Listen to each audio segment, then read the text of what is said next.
So it's absolutely no secret that Sharife Cooper's draft interest has been booming ever since he was free to play games. I mean, even if you don't keep up with the stuff scouts are saying, Sharife's numbers and play in general has been way too impressive for anyone to just sit back and think his interest has stayed the same.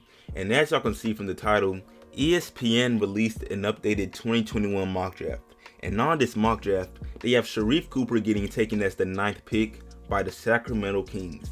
And I can't lie, even I did not expect this. And like a lot of people, I'm pretty high on Sharife. Like, I'm a fan of his game and I for sure see him getting taken in the first round somewhere, but guards at his size rarely get taken top 10 in the lottery.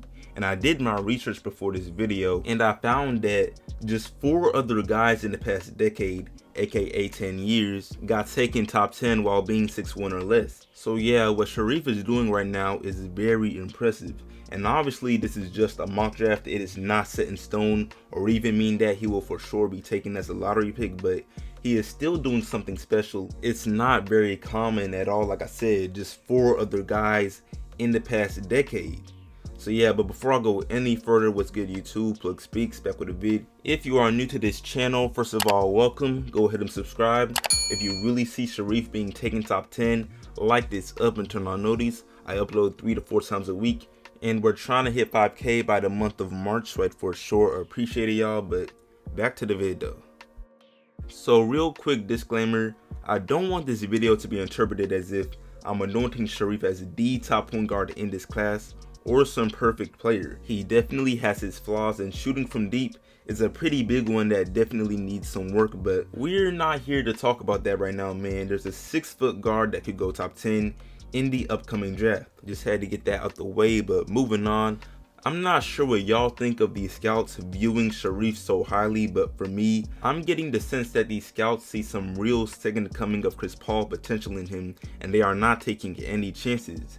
And believe it or not, we saw something like this not too long ago with Trae Young playing for the Oklahoma Sooners, because when Trae Young was in college, there was every reason to believe he might flop in the NBA, but his Steph Curry type deep range shooting and his playmaking was way too appealing for scouts to take a chance on ignoring him. And as a result, he got taken as the 5th pick while being just 6'2" in height.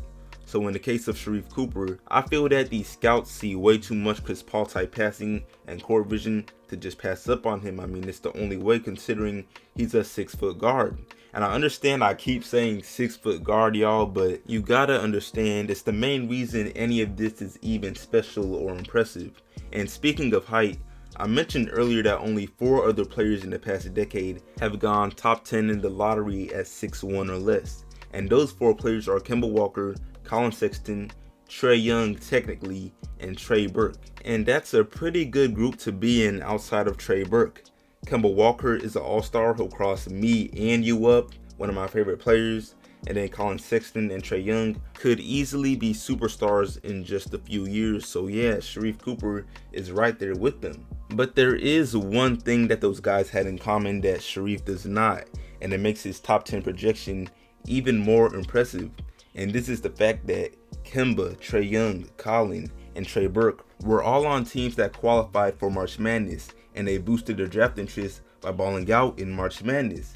However, Sharife, on the other hand, will not have this same opportunity because even if Auburn were to qualify, they have a self-imposed postseason ban, so Sharife's regular season play will be all he has to ride on. So yeah, it's just a little different. But anyway, on to something else. Back in high school, Sharife did not have much trouble scoring the ball, and now that he's in college, he still has no trouble putting up 20. However, determining his scoring ability is a little difficult because at face value, putting up 21 points per game at 40% shooting shows you are a pretty capable scorer, right? I mean, it's not extremely efficient, but it's not bad. And I've already made a video on his secret to scoring so much without shooting a high percentage, and it's his ability to draw fouls, but this is still something I think a lot of people are unaware of or just overlook because, I mean, for example, Sharife had a game not too long ago where he had 28 points on 5 shots. Only 5 shots, y'all. Mind you, none of these buckets were threes either, but he was still able to score so much because he shot 21 free throws that game and made 18 of them. So yeah, that's why I say it's so hard to determine how good of a scorer he really is, because in games where teams allow him to shoot threes and just shut off the paint the way Baylor did, he shoots very little free throws and scores fewer points. But for the most part, his formula works more times than not.